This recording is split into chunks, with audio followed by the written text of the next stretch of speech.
La sécheresse fait des dégâts dans de nombreuses régions chinoises et les températures restent élevées dans la majeure partie du pays.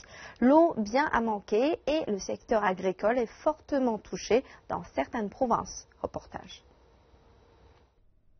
La ville de Pingdingshan, dans la province du Henan, connaît un sérieux problème de sécheresse, le plus grave depuis 1975. Dans le village de Roncheya, 236 foyers et des milliers de bétails sont affectés dans leur quotidien. Le seul puits du village, leur seule source d'eau potable, a été asséché. Tout le monde dépendait de cette source d'eau. Nous avons passé des jours et des nuits à la recherche d'eau, mais c'est une zone montagneuse, ce qui complique les choses. Les jeunes ont commencé à partir, laissant les personnes âgées et les enfants. C'est vraiment difficile. Le manque d'eau a obligé le gouvernement local à pomper de l'eau d'une rivière pour approvisionner le village, mais ce n'est guère suffisant. La sécheresse empêche l'irrigation des cultures et le bien-être du bétail. Les paysans sont désespérés et tentent de sauver ce qui peut l'être encore.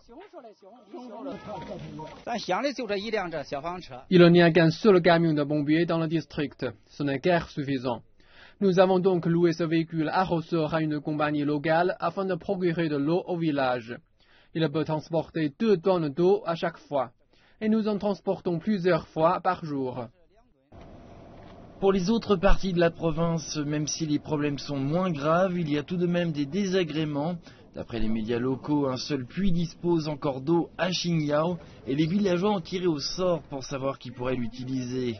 Les locaux dans la capitale de province, Zhengzhou, ont dû réduire leur consommation d'eau. La centrale d'eau de Liuan a été utilisée en avance afin de faire baisser la pression. Le Henan est la province la plus peuplée de Chine et l'une des régions agricoles les plus importantes. Afin de minimiser les pertes financières, des opérations ont été menées pour provoquer des pluies. Plus d'1 milliard de yuans ont été investis pour minimiser l'impact de la sécheresse, assurer l'approvisionnement en eau et l'irrigation. Le gouvernement local prendra également de nouvelles mesures.